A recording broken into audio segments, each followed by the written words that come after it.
Você já parou para pensar por que você fica doente? A primeira coisa quando a gente fica doente é que a gente quer arrancar essa doença da gente.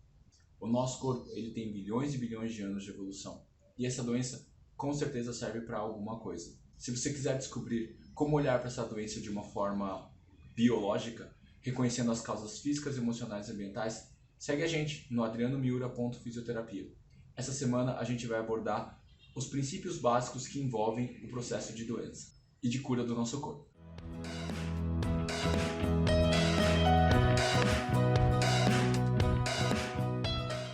Antes de mais nada, a gente tem que definir para que serve a doença. E a doença, eu acredito hoje, dentro de tudo que eu estudo, que ela serve para basicamente três coisas. A primeira, ela é um aviso. Eu falo que a doença é como se fosse um sensor de fumaça.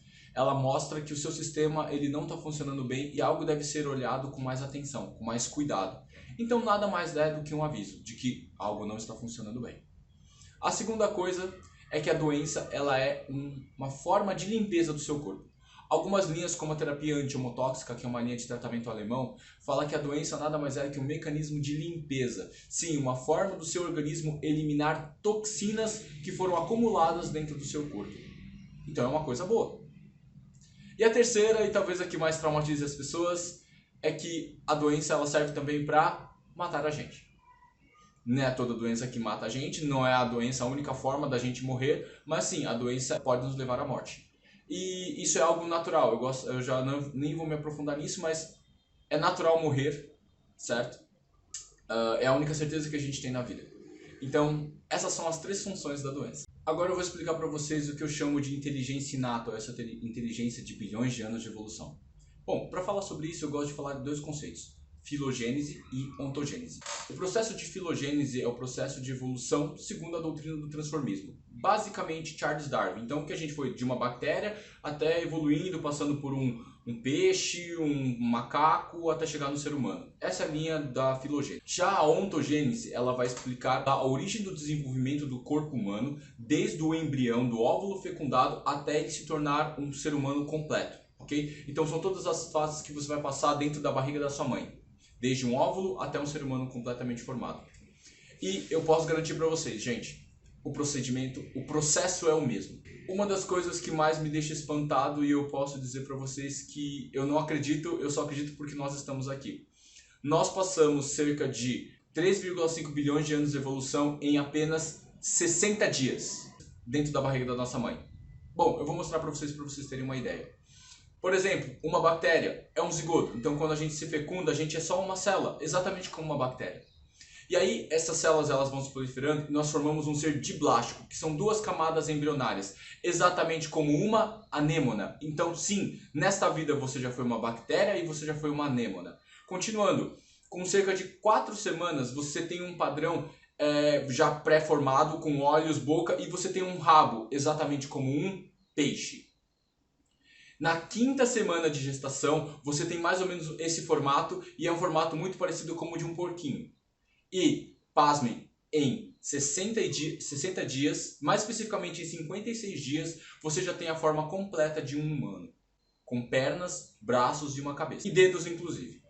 O que isso significa? Que nós carregamos a memória de todos esses seres que antecederam a gente dentro do nosso sistema. E eu chamo isso de inteligência inata. O que é inteligência inata, então, Adriano? São coisas que você já nasce com elas. Por exemplo, são qualidades que você já nasce com elas. Por exemplo, você já sabe respirar, você já sabe fazer a troca gasosa, seu sistema já sabe regular a sua pressão arterial, você já sabe digerir uma comida, absorver e transformar ela nos seus nutrientes, você tem a capacidade de se regenerar, de se curar, sim, e você tem a capacidade também de adoecer. E uma das capacidades maravilhosas, como a gente explicou, a capacidade de reprodução. E é por isso que eu digo, nosso sistema tem bilhões e bilhões de anos de evolução e ele sabe o que fazer. E a partir disso vamos começar a olhar para a doença de uma nova forma. Bom, partindo desses dois conceitos sobre o processo de evolução, e aí a gente começa a olhar para a doença de uma nova forma, e você entendendo que a doença nada mais é que um aviso, uma forma de limpeza e também que te leva à morte, a gente tem a capacidade agora de olhar para a doença de uma forma diferente. E aí a gente vai separar aqui em dois grandes blocos: causa e consequência. A doença, ela é só a consequência, ela é o aviso do nosso corpo de que algo não está bem. Eu falo que o sintoma, o que o paciente está sentindo, é apenas a consequência, um aviso do seu corpo. E aí o grande desafio para todo bom tratamento, encontrar a causa, o que está por trás disso, que podem ser um componente físico, um problema muscular, um problema de mau funcionamento de algum órgão, por exemplo. Pode ser um componente emocional, uma percepção sobre alguma coisa que você não viveu bem na sua vida e você carregar isso acabar somatizando, se tornando um problema físico, como um aviso do seu corpo que você precisa trabalhar uma percepção emocional, ou uma questão ambiental, uma má postura de trabalho, fatores externos que te levam a adoecer. Então, compreender que a doença, que o sintoma é apenas a consequência e que o real objetivo de um tratamento é encontrar a causa. E para isso é extremamente importante saber fazer uma boa avaliação. E aí chega a grande dúvida: como fazer uma boa avaliação? Onde está a causa? Esse é o grande desafio. Eu gosto de dizer para os meus pacientes: tudo o que eu preciso está na minha frente, está no corpo do meu paciente. E o grande desafio é você saber fazer a pergunta certa, tanto para o paciente quanto os testes físicos no corpo do paciente. Então, com relação ao paciente, perguntas genéricas e específicas, por exemplo, quando você começou a sua dor, qual foi a causa, se você caiu, se você não caiu, se você acordou com essa dor.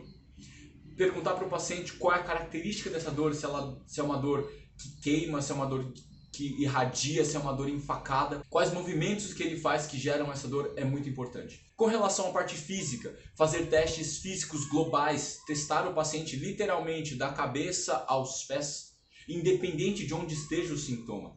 Isso é muito importante porque, como a gente já sabe, o sintoma é apenas a consequência, não é a causa, e a gente quer a causa.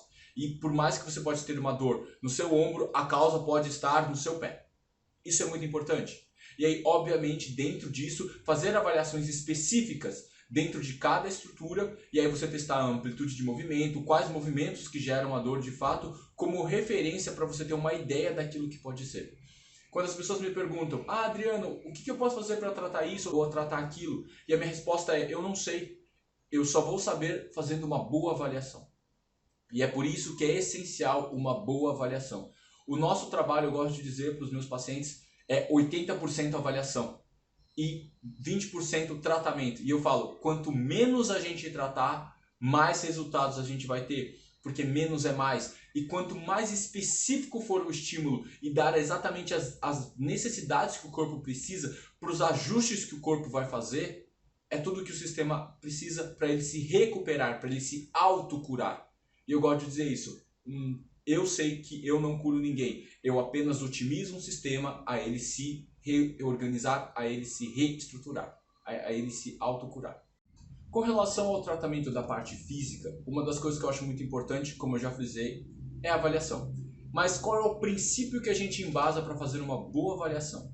E eu gosto, como eu expliquei também anteriormente, a hierarquia dos tecidos. Então, os tecidos eles têm uma hierarquia, eles são formados numa ordem, não é aleatória. E entender esse processo é muito importante. Então, isso a gente se embasa em embriologia. Nós somos formados a partir de 3 folhetos embrionários. Sim, todo o seu corpo é formado a partir de 3 folhetos embrionários. E eles são formados numa ordem. Primeiro você tem o seu ectoderma, que vai formar a sua endoderma, que do seu ectoderma você vai formar o seu mesoderma. E é nesta ordem. Então o que é importante entender? Então, o ectoderma é o mais importante. E o que ele forma, respectivamente? A sua epiderme, a pele, e o seu sistema nervoso. Então nessa hierarquia você vai ter a sua pele e o seu sistema nervoso. Depois disso você vai ter o seu endoderma, que vai formar todo o seu sistema visceral, seu pulmão, seu fígado, seu intestino, seu sistema reprodutor. E depois você vai ter, paralelo a isso, o seu sistema circulatório, coração, artérias e veias. Depois você vai formar os seus músculos e os menos importantes, os seus ossos. Entendendo essa hierarquia que a gente vai fazer o nosso atendimento. Quando a gente fala da nossa pele, a gente vai falar de questões emocionais. Seguido de todas as alterações neurais. Então o que eu gosto de fazer? Da parte física especificamente, a gente vai testar a parte neurocentral, neurovegetativa, neurovascular, neuromuscular, neuroarticular, neuroóssea. E a gente respeita a formação do nosso corpo. Porque na verdade as dores, os sintomas, as doenças, elas vão ser nada mais do que uma adaptação do seu corpo para proteger esse sistema. E é por isso que a gente começar a atender do mais importante para o menos importante é o que de fato é importante. Porque a gente vai conseguir tratar a causa e aí os bloqueios vão ir diminuindo. E as lesões vão sendo diminuídas e aí a adaptação vai sendo feita da forma correta. O seu sistema vai se integrando novamente. E é assim que a gente pensa numa avaliação física. Quando a gente fala de um tratamento sobre questões emocionais, aqui eu gosto de deixar algo muito importante para os meus pacientes. E eu falo, 80% de um trabalho emocional é responsabilidade do paciente e 20% é do terapeuta. Por que isso é importante?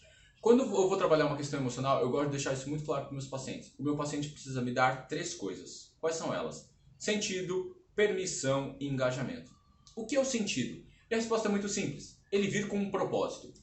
Eu brinco, mas eu falo para os meus pacientes. O pior paciente que eu posso querer ter no consultório é aquele que me diz: por que você está aqui? E ele me fala: porque minha mãe mandou.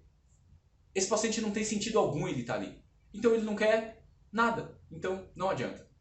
Então, primeiro, um sentido. Eu estou aqui por um motivo que eu desejo. Ótimo. E aí o que a gente vai fazer a partir disso? Vamos encontrar o que gerou o trauma dele. Por exemplo, foi um conflito com seu pai na sua infância.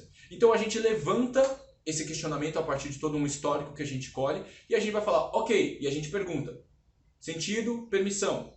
Aqui ele tem que falar, ok, eu realmente tenho um problema com essa figura, eu aceito que eu tenho um problema com essa figura. Então aqui tem permissão, sentido, permissão, tem permissão, eu aceito, eu concordo. E por final, a terceira coisa que o paciente precisa me dar é engajamento. Basicamente eu pergunto para ele, e aí, tá pronto? Você consegue encarar essa figura? Você consegue lidar com isso? Se ele titubear, vai ficar difícil. Mas a gente consegue isso no processo. Então, isso é muito importante a gente entender. Esses 3 componentes para trabalhar as questões emocionais. Dito isso, dentro de um procedimento sobre tratamento emocional envolvem 3 componentes. Questões conscientes, subconscientes e inconscientes. Vamos explicar cada uma delas de uma forma mais específica. O que é o consciente? É basicamente todos os seus valores, os seus ideais. E eu brinco que toda doença começa, na verdade, na sua mente. Especificamente com a sua percepção. A forma como você escolhe lidar com o problema. A forma como você escolhe olhar para aquilo. Então, é importante a gente mudar a percepção do paciente. Fazer ele ver aquilo de uma forma diferente. Esse é um grande desafio. Mudar a percepção do paciente. Então, uma das coisas que eu gosto de explicar com relação a isso é que ele consiga enxergar e ele possa, primeiro, aceitar, né, como a gente falou, e segundo, que ele consiga compreender o lado da outra pessoa ou do fator que envolveu aquilo, para que ele possa compreender. E aí sim, iniciar uma mudança de percepção sobre aquilo. Quebrar valores, quebrar ideais, quebrar crenças também é muito interessante. Com relação ao subconsciente, e o subconsciente eu gosto de explicar que é como se fosse o processador do seu sistema.